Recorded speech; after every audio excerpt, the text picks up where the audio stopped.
अवधूत चिंतन श्री गुरुदेव दत्त. श्री स्वामी समर्थ. जय जय स्वामी समर्थ. माझ्या स्वामी कृपा चॅनलमध्ये सर्वांना नमस्कार. स्वामी महाराजांच्या कृपेने तुमच्या सर्व चांगल्या इच्छा पूर्ण होत ही स्वामी महाराजांच्या चरणी प्रार्थना करते आणि आजच्या या नवीन व्हिडिओला सुरुवात करते. आपण स्वामी समर्थ महाराज यांच्या पुण्यतिथीनिमित्त जे आपल्या जवळच्या केंद्रात श्री गुरुचरित्र पारायण होत असतं, तर ते पारायण आपण केंद्रात कसं करावं, हे पारायण कधी चालू होणार आहे, त्याचबरोबर पारायण करताना कोणते नियम पाळायचे. बघा, गुरुचरित्राचं पारायण आपण सर्वच जण करत असतो. आपण प्रत्येक महिन्यात करतो. स्वामींच्या प्रगट दिनानिमित्त, पुण्यतिथीनिमित्त, दत्त जयंतीनिमित्त हे पारायण करत असाल. आपल्याला या पारायणाचे संपूर्ण नियम देखील माहिती असेल, परंतु बरेच नवीन स्वामी सेवेकरी आहेत. त्यांना नव्याने पारायण करायचं असतं आणि बऱ्याच जणांना त्याचे नियम माहिती नसतात. म्हणूनच या व्हिडिओत मी तुम्हाला श्री गुरुचरित्राचं पारायण करताना कोणते नियम पाळायचे याविषयीचीच अगदी संपूर्ण माहिती या व्हिडिओत तुमच्यासोबत शेअर करणार आहे. व्हिडिओ शेवटपर्यंत नक्की ऐका. श्री स्वामी समर्थ महाराज यांची पुण्यतिथी ही 15 एप्रिल बुधवार या दिवशी आलेली आहे. आता या दिवशी स्वामी समर्थ महाराजांनी आपले अवतार कार्य संपवले होते. तर बघा, त्यांनी त्यांचे अवतार कार्य संपवले आणि हा दिवस आपल्यासाठी जरी आनंदाचा नसला तरी देखील आपण या निमित्तानं काही ना काही स्वामींसाठी सेवा करायची आहे. बरेच जण घरी सेवा करत असाल, श्री स्वामीचरित्र सारामृत या ग्रंथाचं पारायण देखील करत असाल, परंतु या काळात आपल्या जवळ असलेल्या स्वामींच्या केंद्रात, मंदिरात खूप मोठ्या प्रमाणात श्री गुरुचरित्र पारायण जे आहे तर ते केलं जातं. आता हे पारायण बघा 9 एप्रिलला चालू होणार आहे आणि 9 एप्रिल ते 15 एप्रिल या 7 दिवसाच्या काळात हे पारायण होणार आहे. ज्यांना केंद्रात पारायण करायचं असेल त्यांनी आत्ताच नाव नोंदणी करायची आहे.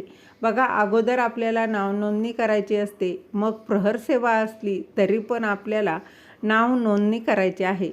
आणि तुम्हाला पारायण करायचा असेल तरी देखील तुम्हाला नाव नोंदणी जी आहे तर ती करायची आहे. या काळामध्ये केंद्रामध्ये मोठ्या प्रमाणात गुरुचरित्र पारायण सप्ताह हा भरला जातो आणि या सप्ताहात जर का आपण सहभागी होऊन हे पारायण केलं तर आपल्याला कित्येक पटीनं पुण्यफळ जे आहे तर ते प्राप्त होत असतं. या काळात बघा, स्वामींचे तत्व हे खूप मोठ्या प्रमाणात ॲक्टिव्ह असतात, म्हणजेच सकारात्मक असतात. या काळात आपण जी काही सेवा करू, अगदी छोटीतली छोटी जी काही सेवा करू, आपल्या मनापासून त्या श्रद्धेने जी पण आपण सेवा करतो, आपली भक्तिभावाने जी काही सेवा करू, त्याचं बघा 100% फळ हे आपल्याला मिळत असतं. आणि म्हणूनच आपण आपल्या अडचणी असतील तर त्या दूर करण्यासाठी, आपल्या पाठीमागची येडापिडा दूर करण्यासाठी, आपले भोग प्रारब्ध कमी करण्यासाठी आवर्जून या काळात कुठली ना कुठली सेवा आपण करायची आहे. आता ज्यांना केंद्रात गुरुचरित्राचं पारायण करणं शक्य नाही, त्यांनी आपल्या घरात जरी हे पारायण केलं तरीही चालेल. बघा, तरीही केलं ना तरीही चालतं. बघा, शेवटी आपला भाव महत्त्वाचा आहे. पारायण तुम्ही केंद्रात करा किंवा तुम्ही तुमच्या घरी करा तरीही चालेल. घरी जरी पारायण करायचं असेल तरी तुम्हाला 9 एप्रिलला पारायण सुरू करायचं आहे आणि 15 एप्रिलच्या दिवशी तुम्हाला या पारायणाची सांगता तुम्हाला करायची आहे. 15 एप्रिलला पारायणाचा 7वा दिवस असणार आहे. या दिवशीचं वाचन आपल्याला पूर्ण करायचं आहे आणि याची सांगता या दिवशी आपल्याला करायची आहे. आता पारायण सुरू करण्याच्या अगोदर म्हणजेच 9 तारखेला गुरुचरित्राचं पारायण सुरू करायचं आहे. मग तुम्ही 1 दिवस अगोदर म्हणजेच 8 तारखेला तुम्हाला बघा काय करायचं आहे, 5 चपात्या म्हणजेच गव्हाच्या चपात्या बनवायच्या आहेत. छोट्या छोट्या पोळ्या बनवा. त्यातील 1 पोळी गाईला खाऊ घाला. 4 पोळ्या 4 कुत्र्यांना खायला घालायच्या आहेत. आणि बघा, अगदी कुठलेही कुत्री, रस्त्याला जी कुत्री भेटतील त्यांना तुम्हाला खाऊ घालायचे आहेत.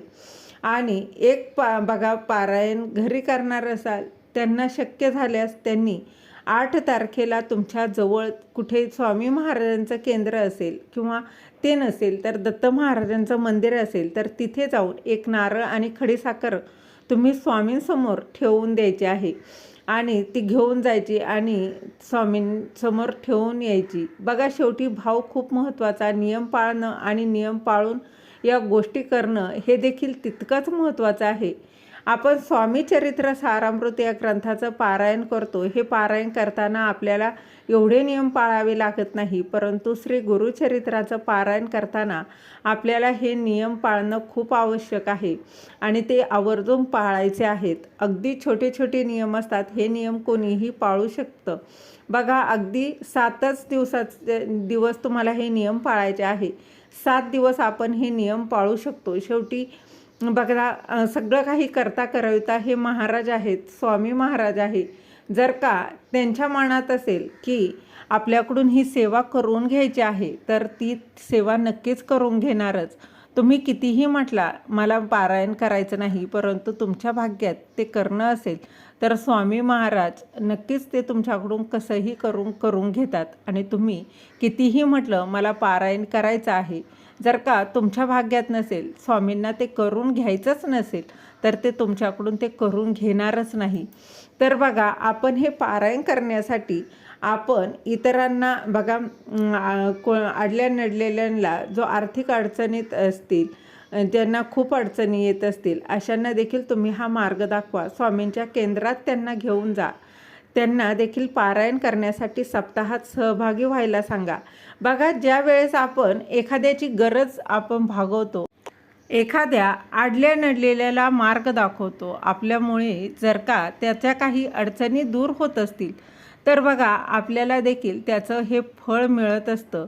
त्यामुळे जर का कोणी गरजू व्यक्ती असेल तर त्यांना अवश्य तुम्ही स्वामींच्या केंद्राचा मार्ग नक्कीच तुम्हाला दाखवायचा आहे. त्याचप्रमाणे बघा, पारायण करताना, आता हे पारायण करताना नियम कोणते आहे तर 3 नियम खूप महत्त्वाचे आहे. एक म्हणजे 7 दिवस कडकडीत मांसाहार करायचा नाही, मांसाहार वर्ज्य करायचा. कांदा लसूण अजिबात खायचा नाही. घरात तुम्ही जे कोणी पारायण करत असाल त्यांनी कांदा लसूण खायचा नाही. तुम्ही बाकीच्यांच्या स्वयंपाकात तो वापरू शकता, परंतु त्याचबरोबर मांसाहार घरात करायचा नाही. आणि घरातल्यांना देखील बघा बाहेर 7 दिवस खायचं नाही. आणि तिसरा म्हणजे कडकडीत नियम पाळायचा, तो म्हणजे ब्रह्मचर्याचं पालन करायचं आहे. आणि चौथं म्हणजे आपल्याला पलंगावर, गादीवर झोपायचं नाही. तुम्ही जमिनीवर चटई टाकून, सतरंजी टाकून झोपू शकता. आता ज्यांना बघा बेडरेस्ट असेल, ज्यांना कमर दुखते, पाय दुखतो, त्यांनी खाली झोपता येत नाही, त्यांनी पलंगावरती गादी काढून त्या पलंगावर चटई टाका, सतरंजी टाका आणि त्यावरती बघा त्याच्यावर झोपू शकतात. हे कडकडीत नियम आपल्याला पाळायचे आहे. त्याचबरोबर या 7 दिवसात काळ्या रंगाचे कपडे, वस्त्र देखील परिधान करायचे नाही. तर त्याचप्रमाणे आता बऱ्याच जणांना जेवणाचे नियमांचा प्रश्न पडतो. तर बघा, जेवणाचे नियम काय तर मोजकेच आहे. 7 दिवस तुम्हाला एक नियम पाळायचा आहे, तो म्हणजे आपल्याला 7 दिवस कडकडीत पारायण बघा काळात परांना घ्यायचं नाही, म्हणजे दुसऱ्याच्या घरचं जेवण करायचं नाही. म्हणजे 7 दिवस आपल्याला बाहेरचं अजिबात खायचं नाही. बऱ्याच जणांचा प्रश्न असतो, बाहेर खायचं नाही, बिस्किट खाऊ शकतो का, त्याचबरोबर असं म्हणजे खाऊ शकतो का, बाहेरचं कोणाकडे गेलो तर का ते पैशाने खाऊ शकतो का. बघा, बाहेरचं न खाण्यामागचं एकच कारण आहे, आपण घरात सात्विक जेवण करत असतो. बाहेर काही वेळेला अडचणीच्या ज्या महिला आहे, मासिक पाळी ज्यांना आलेले आहे, त्या महिला स्वयंपाक करतात, त्यांच्याकडून बघा ते स्वच्छतेची काळजी घेतली जात नाही. तसेच बघा म्हणून खायचं नाही. त्याचबरोबर मांसाहार केलेला असतो किंवा अशुद्ध अंगाने स्वयंपाक केलेला असतो किंवा कांदा लसणाचा त्यात वापर केलेला असतो, असं जेवण अजिबात जेवायचं नाही. आपण या 7 दिवसात केलं तर बघा आपल्या पारायण केल्या किंवा सेवा केल्या तर त्याचं फळ आपल्याला मिळेल नाही. तर आपल्याला यामध्ये नंतर बघा भाजी जी आहे, शेपूची भाजी देखील खात नाही. आता शेपूची भाजी खाल्ल्यानं ढेकर येतो, त्यामुळे आपण ही भाजी खात नाही. दुसरं म्हणजे भात खात नाही. आता भात का खायचा नाही तर भात खाल्ल्याने आळस येतो, कंटाळा येतो, आपल्याला सुस्ती येते, झोप येण्याची शक्यता असते. 7 दिवस आपल्याला हे पारायण करायचं आहे. त्यामुळे आपल्याला सुस्ती यायला नको म्हणून, त्याचबरोबर ॲसिडिटी व्हायला नको, त्रास व्हायला नको म्हणून आपल्याला भात खायचा देखील टाळायचा आहे. बघा, दुसरं म्हणजे एकधान्य खायचं. तर एकधान्य म्हणजे काय, तर तुम्ही चपाती खात असाल तर तुम्ही 7 दिवस फक्त चपाती खायची, भाकरी खायची असेल तर 7 दिवस तुम्ही भाकरीच खायची आहे. असे छोटे छोटे नियम आहेत, तर ते आहे तुम्हाला पाळायचे आहे. आणि दुसरं म्हणजे डाळी जे आहे, डाळी-साळी ज्या आहेत त्या कुठल्याही खायच्या नाही. म्हणजे द्विदल धान्य जे आहे तर ते खाल्लं जात नाही. 7 दिवस फक्त आपल्याला कांदा लसूण न वापरता स्वयंपाक करायचा, मसाल्याचे पदार्थ वापरायचे नाही. असे अगदी साधे, बघा तुम्ही हिरवी मिरची, हळद, मिरची पावडर तुम्ही वापरू शकता. त्याचबरोबर बघा तुम्ही साध्या मिरचीच्या भाज्या बनवू शकता. अगदी बघा तुम्ही भाज्या असू द्या किंवा बटाटे, जसं ते देखील तुम्ही खाल्लं तरी चालणार आहे. तर असे अगदी साधे सोपे नियम जे आहे तर ते तुम्हाला पाळायचे आहे. त्याचबरोबर या काळात गुरुवार असतो, सोमवार असतो, मंगळवार असतो, एकादशी येते, उपवास असतो. मग अशा वेळेस तुम्ही खिचडी खाऊ शकतात. बघा, उपवास असेल तर तुम्ही खिचडी खाऊ शकता. त्यात शेंगदाणे देखील तुम्ही वापरू शकतात. हे छोटे छोटे नियम आपल्याला फक्त पाळायचे आहे आणि हे नियम पाळून आपल्याला पारायण पूर्ण करू शकतो. शेवटी करता करविता म्हणजे आपले स्वामी महाराज आहे. तुम्ही त्यांच्यापुढे फक्त पूर्ण विश्वासाने, श्रद्धेने तुम्ही त्यांना सांगा की स्वामी समर्थ महाराज, मी हे जे काही सेवा आहे ते अगदी बघा भक्तीनं, श्रद्धेने करणार आहे आणि ती बघा तुम्ही माझ्याकडून हे पारायण करून घ्या. आणि हे पारायण मी जे काही करत आहे ते अगदी भावभक्तीने करत आहे. करता करविता तुम्ही आहात, करून घेणारे सर्व काही तुम्ही आहेत, तुम्हाला सर्व काही ठाऊक आहे असं म्हणून हे पारायण मी करत आहे ते माझ्याकडून निर्विघ्नपणे करून घ्या असं फक्त सांगायचं. आणि आपली स्वामी महाराजांकडून हे पारायण नक्कीच आपल्याकडून करून घेतात. ज्यांना भीती वाटते ना त्यांनी अवश्य स्वामी पुण्यतिथीचा औचित्य साधा आणि केंद्रात पारायण करून बघा. पारायणाचा अनुभव तुम्हाला आल्याशिवाय राहणार नाही. घरी करा, केंद्रात करा, परंतु पारायण केल्याचं फळ नक्कीच तुम्हाला मिळेल. बघा, खूप दिव्य ग्रंथ आहे आणि पारायण करण्याची आता संधी आलेली आहे. त्या संधीचं सोनं करून घ्या. बघा पारायण आपल्याला नक्कीच करायचं आहे. छोटे छोटे नियम आहे, नियमांना घाबरून पारायण सोडू नका. पारायण आवर्जून करा. तुमच्या आयुष्यात कुठल्याही अडचणी असतील, कुठल्याही बघा समस्या असतील, त्या नक्कीच दूर होतील. गुरुचरित्र हा ग्रंथ हा आपल्याला 5वा वेद आहे आणि गुरुचरित्र ग्रंथ हा आपल्या आयुष्याचं सोनं करून जातो. या ग्रंथात दिलेली प्रत्येक ओळ, प्रत्येक शब्द हा सोन्यापेक्षा कमी नाही आहे आणि म्हणूनच आपण हे पारायण अवश्य करायचं आहे.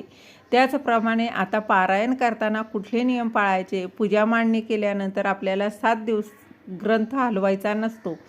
काही जण ग्रंथ घेतात, वाचन झालं की उचलून ठेवतात. तसं करायचं नाही. वाचन झाल्यानंतर ग्रंथ रोज आपल्याला झाकून ठेवायचा असतो.